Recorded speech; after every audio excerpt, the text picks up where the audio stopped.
යුබෝවන් තෙවැනි මොලය YouTube නාලිකාව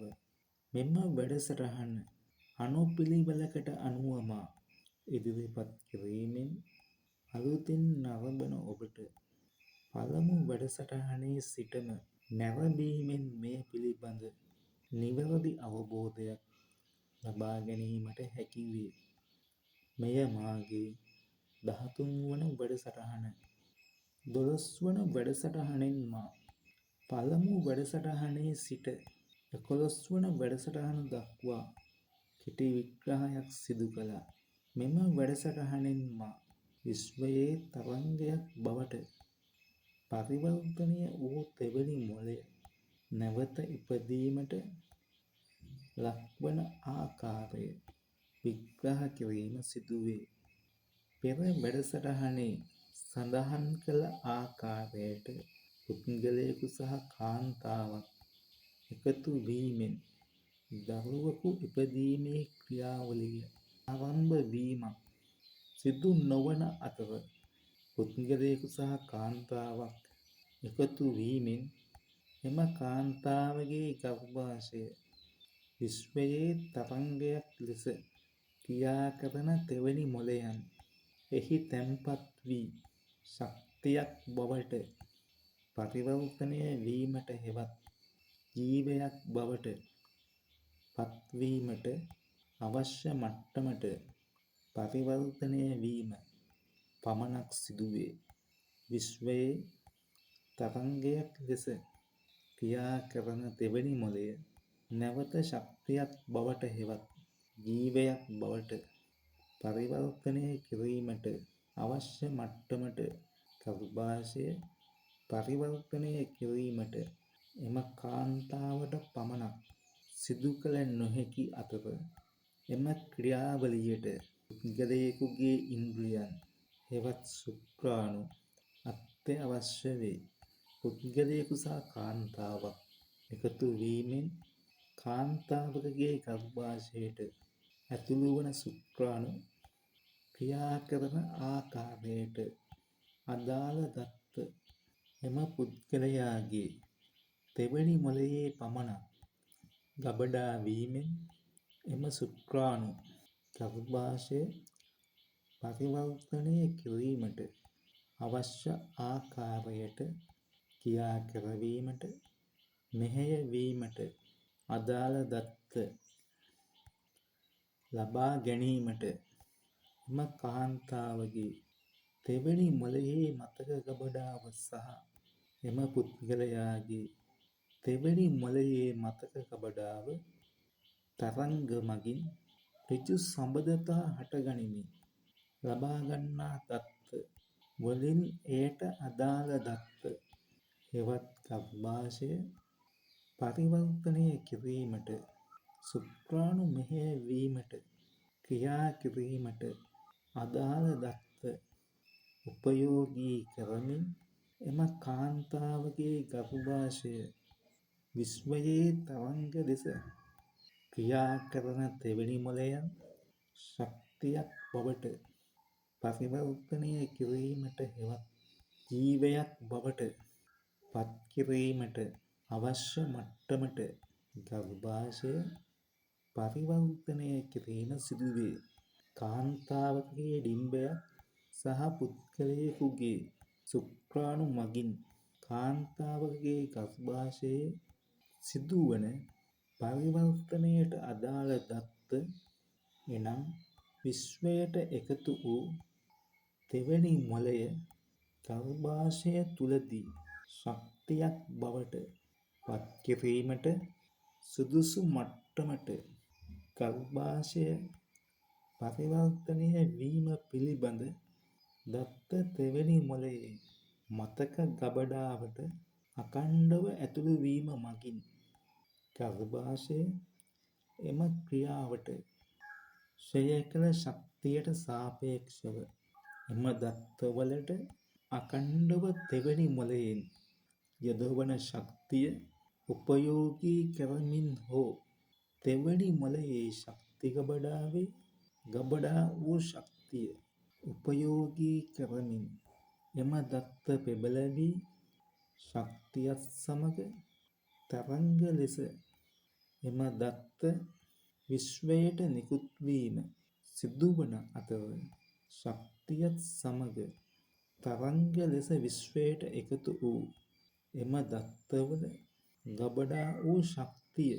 උපයෝගී කරමින් එම දත්ත සමග සම්බන්ධතා හටගත හැකි විශ්වයේ තරංග ලෙස ක්‍රියා කරන තෙවැනි මොළයන් සමග සම්බන්ධතා හට ගැනීම සිදුවන අතර එම ක්‍රියාව විශ්වයේ තරංග ලෙස ක්‍රියා කරන තෙවැනි මොළයන් නැවත ශක්තියක් බවට හෙවත් ජීවයක් බවට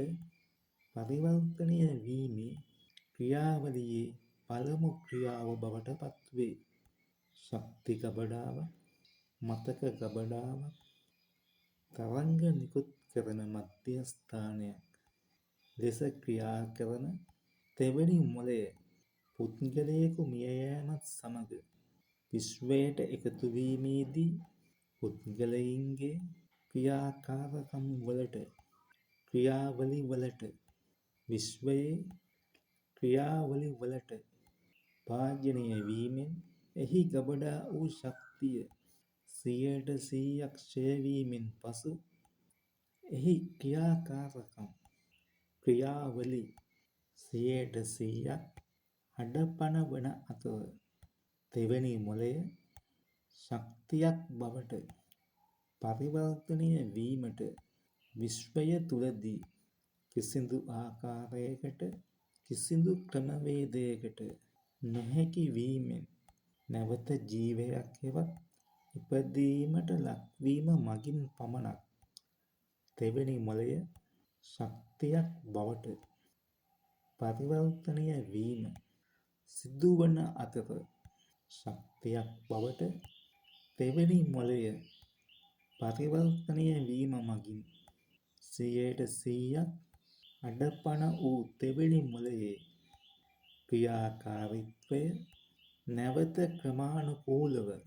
සාමාන්‍ය මට්ටමට පත්වීම ආරම්භ වීම සිදුවේ. එම නිසා විශ්වය තුලදී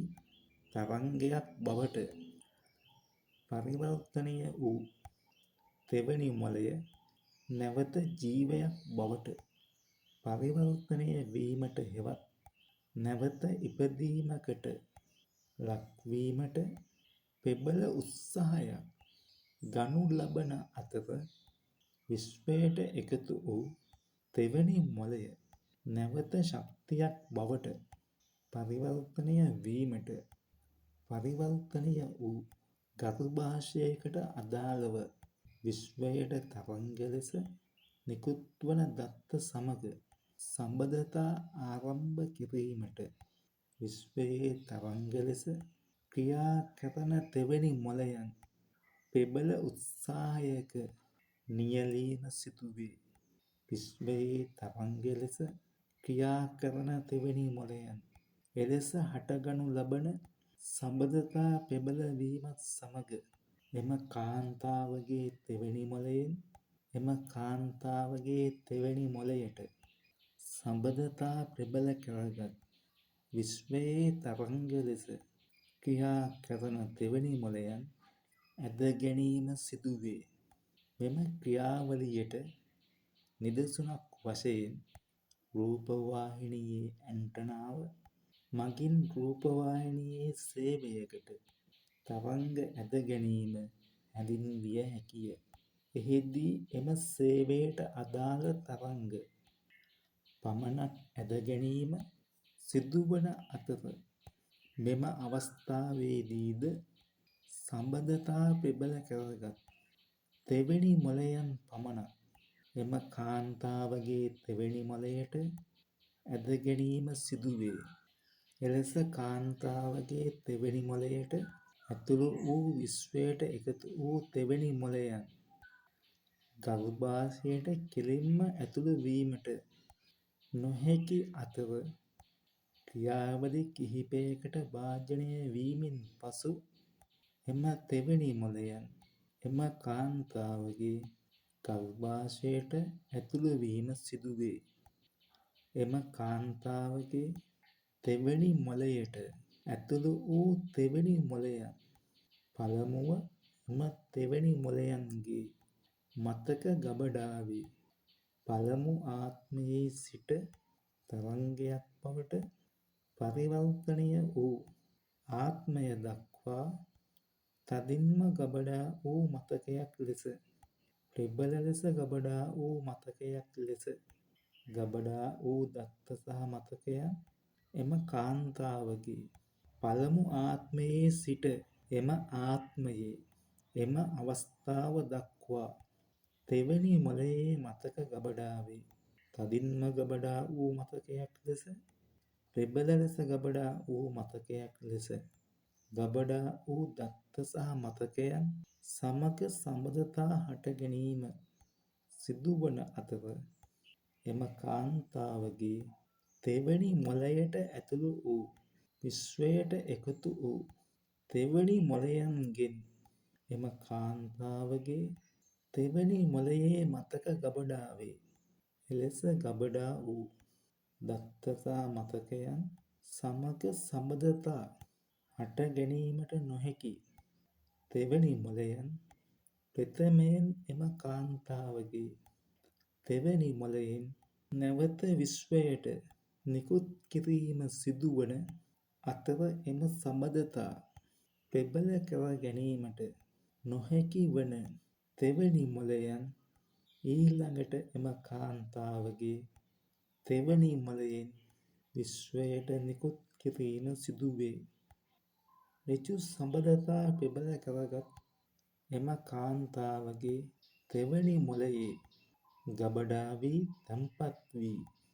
තිබෙන තෙවැනි මොළයන් ඊළඟට ගර්භාෂය නිර්මාණය කළ පුද්ගලයාට අදාළ එම කාන්තාවගේ තෙවැනි මොළයේ මතක ගබඩාවේ එම අවස්ථාවේදී ගබඩා වූ තැන්පත් වූ දත්ත සහ මතකයන් සමග සබඳතා හට ගැනීම අනිවාර්යයෙන්ම සිදුවිය යුතු අතර එයට ප්‍රධාන හේතුව එම තෙවැනි මොළයන් ශක්තියක් බවට පරිවර්තනය වීමට ඇති ගර්භාෂය එම කාන්තාවගේ මෙන්ම එම පුද්ගලයාගේ ඉන්ද්‍රියන් වලට අනුව පරිවර්තනය වීමයි. එම කාන්තාවගේ තෙවැනි මොළයේ මතක ගබඩාවේ ගර්භාෂය පරිවර්තනය කිරීමට දායක වූ පුද්ගලයාගේ තෙවැනි මොළයෙන් ලබාගත් දත්ත සහ මතකයන් සමග සබඳතා පවත්වා ගැනීමට නොහැකි සබඳතා ප්‍රබල කිරීමට නොහැකි තෙවැනි මොළයන් ඊළඟට එම කාන්තාවගේ තෙවැනි මොළයෙන් විශ්වයට නිකුත් වීම සිදුවේ. මාගේ ඊළඟ වැඩසටහනෙන් එම කාන්තාවගේ තෙවැනි මොළයේ ගබඩා වී තැන්පත් වී තිබෙන තෙවැනි මොළයන් ගර්භාෂයට ඇතුළු වන ක්‍රමවේදය විග්‍රහ කිරීම සිදුවේ. ආයුබෝවන් සියලුම දෙනාට. බොහොම ස්තුතියි සියලුම දෙනාට.